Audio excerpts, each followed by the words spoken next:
The Empire bears many names: the Empire of the Night, the Eternal Empire.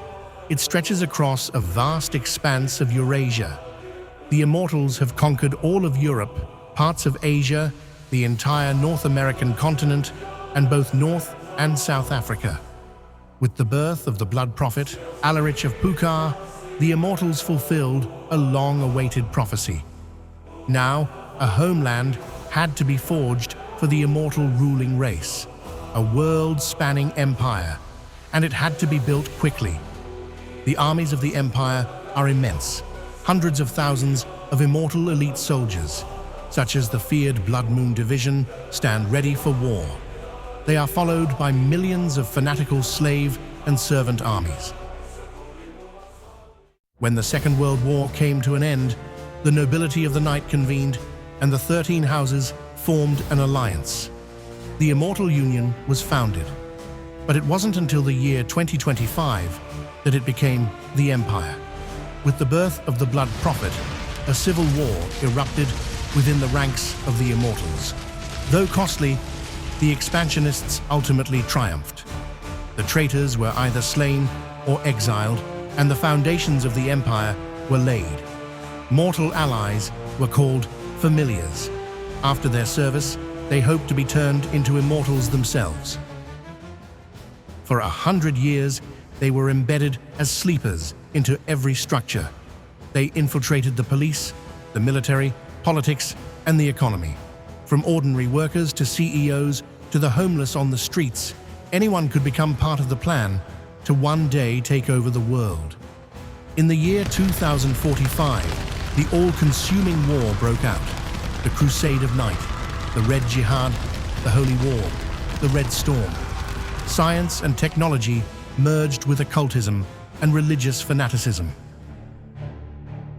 In the heart of Asia, above the skies of Australia and at the Panama Canal, the Immortals were pushed back by the armies of a new power. They no longer faced desperate nations and ragtag rebels. Before them stood the Silver Alliance.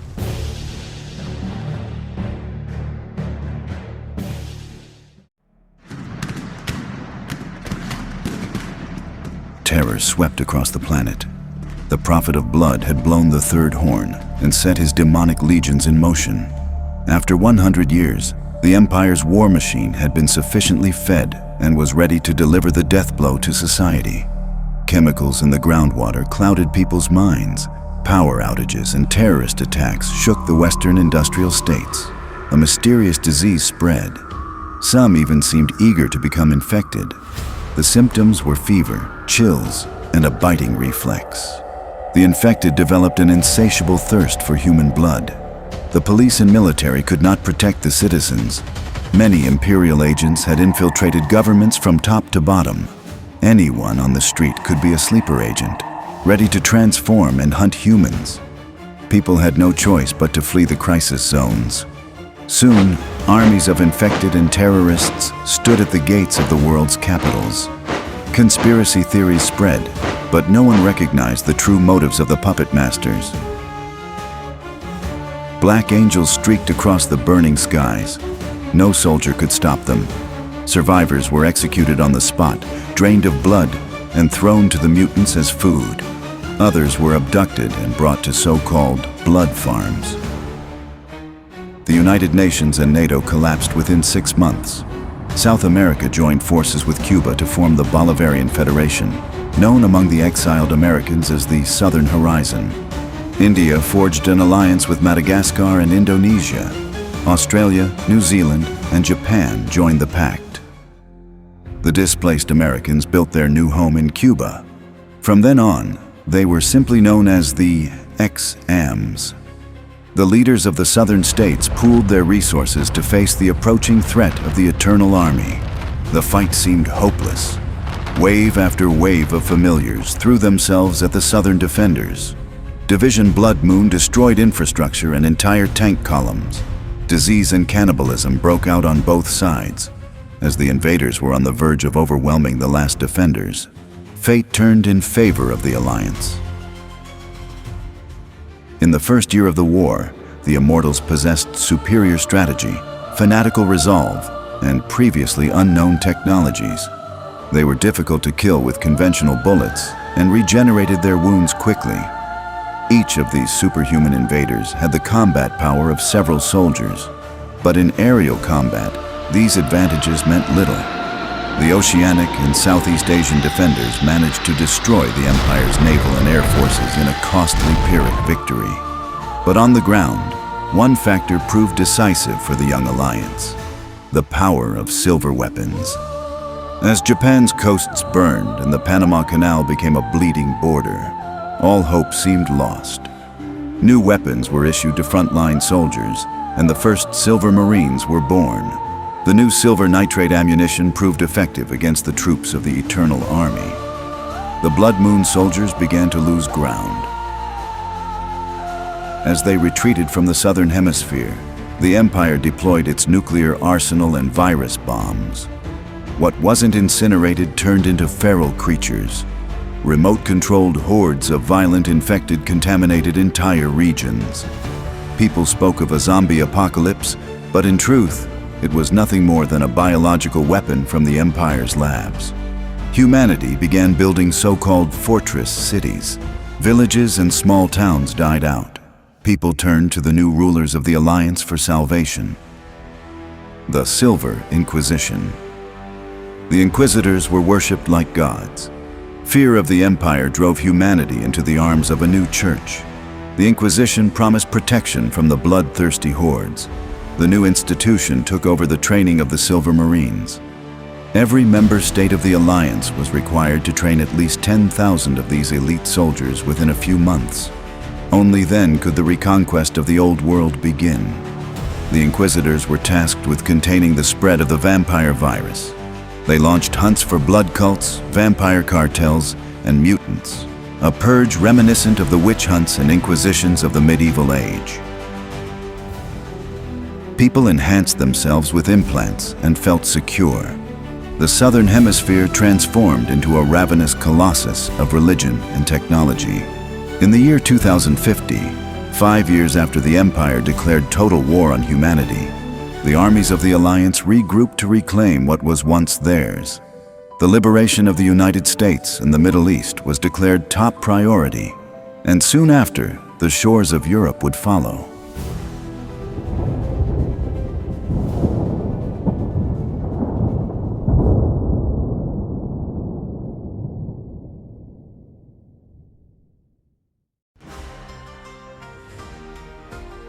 While the world burned and humanity was hunted like cattle, a slumbering giant rose in the east, mighty China.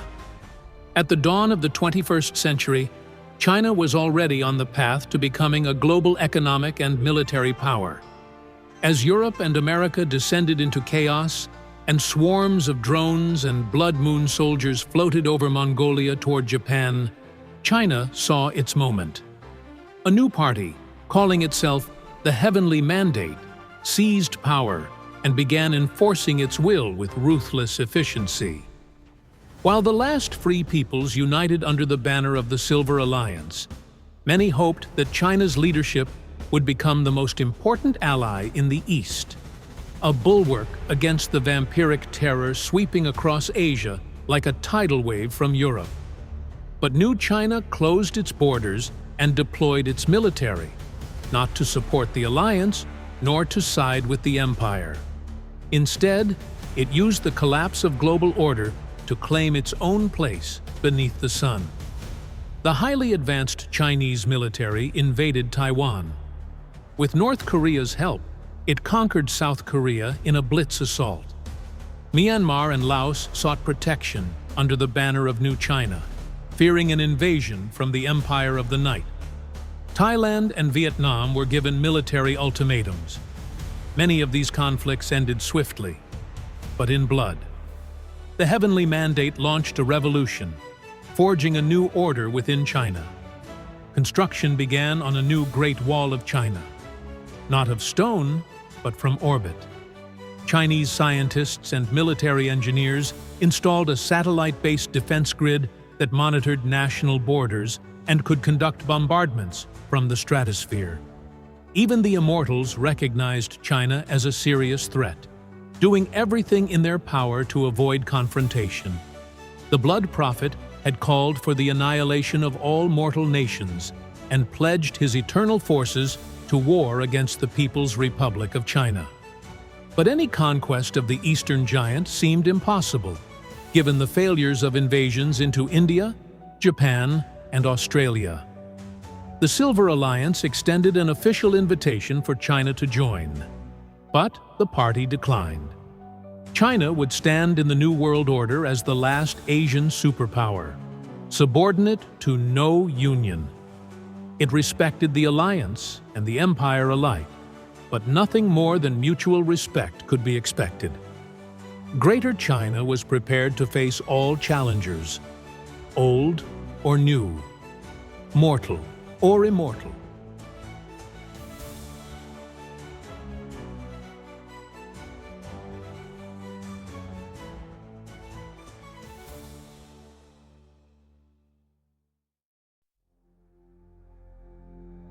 They were children and teenagers, taken from their parents and turned into immortals against their will, to make them forget the cruelties inflicted upon them and to bind them in lifelong service to the empire. They were subjected to hypnosis. They were called the Red Janissaries. They were elite soldiers, gathered from across the empire. Their main task was not to fight at the front. That duty belonged to the Blood Moon Division. Blood Moon meant attack and conquest. The Red Janissaries were meant to maintain order in the occupied territories and secure the rear for the advancing divisions. The Italian and Spanish Janissaries were tasked with purging North Africa, from Morocco to Egypt, of the last rebels and remnants of the old states. The most capable among the Janissaries of Italy was the young Captain Lupo Nero. He and his troops crushed the seeds of rebellion in the ruined city of Tripoli. During one of his missions, he encountered a rebel girl. She wished to speak with him and administered a serum developed in secret labs by the Alliance and rebel scientists. And Lupo Nero remembered. He remembered all that had been done to his friends and family. He even recalled his real name, the one they had made him forget. The rebel girl was shot dead by the guards. Lupo Nero took the child's body and set out into the desert to return her to her people. The rebels lowered their weapons, recognizing that Lupo Nero was no ordinary immortal. Through them, the other Janissaries also regained their memories. The air battle over Australia had failed. The invasion of India and the assault on Japan had come to a standstill. Blood Moon soldiers were repelled by the Alliance's new silver weapons. The Empire was shaken. The Red Janissaries decided to turn against the Empire. From Italy, the uprising spread to other lands. Battles erupted along the Mediterranean coasts. On the Spanish island of Majorca, the Janissaries clashed with the Iberian Blood Moon troops under the ruthless General Esteban Morales. The Spanish Janissaries joined forces with their American brethren and laid waste to the east coast of the former USA. 10 years later, in 2060, Alliance troops landed on the shores of Europe. Italy, southern France, and the Balkans were ablaze. Japanese Alliance forces destroyed the Empire's blood farms and fleet bases in Kamchatka and Siberia. The Empire lashed out. In secret, its occult elite prepared alongside the Prophet of Blood, the Illuminati Rosi, the Enlightened of the Rose. These were powerful arcane beings, advisors and direct servants of the Blood Prophet. In the Black Temple on Svalbard, they entered a meditative twilight sleep. They invaded people's dreams, shattering their minds. Their psychic power was so great, they could influence matter itself with thought alone. In the labor camps, blood farms, and slave cities, 2 billion people were held as hostages. This was another reason why the Alliance's advance was so slow. Meanwhile, research on a synthetic blood substitute had been completed. An artificial blood, easier to produce and even more potent than that harvested from humans. However, the so-called Neo-Hema was not yet available in sufficient quantities to sustain the entire empire. For now, they still depended on the blood farms. In the Empire's weapons labs, they were engineering a new kind of super vampire, an immortal being empowered with the strength of centuries. No longer Homo Noctis, but Lamia Superior, a new race immune to sun and silver.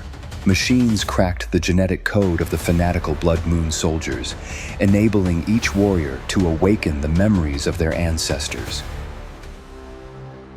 As the battle for Europe raged, the American House of the Immortals decided on a final assault against the Bolivarian Federation.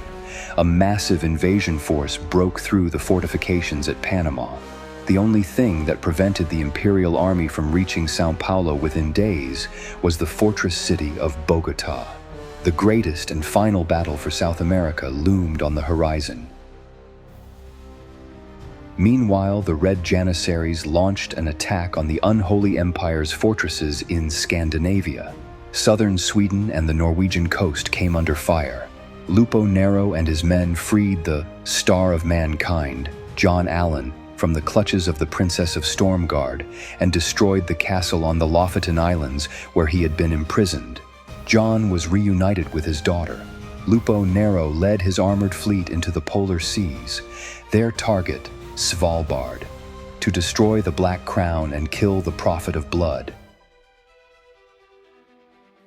As they reached the shores of Svalbard under cover of night, they faced a formidable enemy force. House Stormguard had dispatched the Norwegian General Varg and his Blood Moon division to intercept the Janissaries at Barentsburg. A terrible battle broke out. Svalbard was ablaze. Fighting raged on sea, land, and air. Missiles screamed through the night. Smoke and fire shrouded the Arctic waters. Just as the Janissaries began to gain the upper hand over the Norwegian Blood Moon troops, two more Imperial divisions arrived. One Icelandic and another from Sweden, led by General Marcus. The battle for Svalbard reached its climax. Neither side could claim victory. Thousands of dead littered the ice or sank to the depths of the polar sea, yet the path to the Black Crown now lay open. And John would stand face to face with the Prophet of Blood.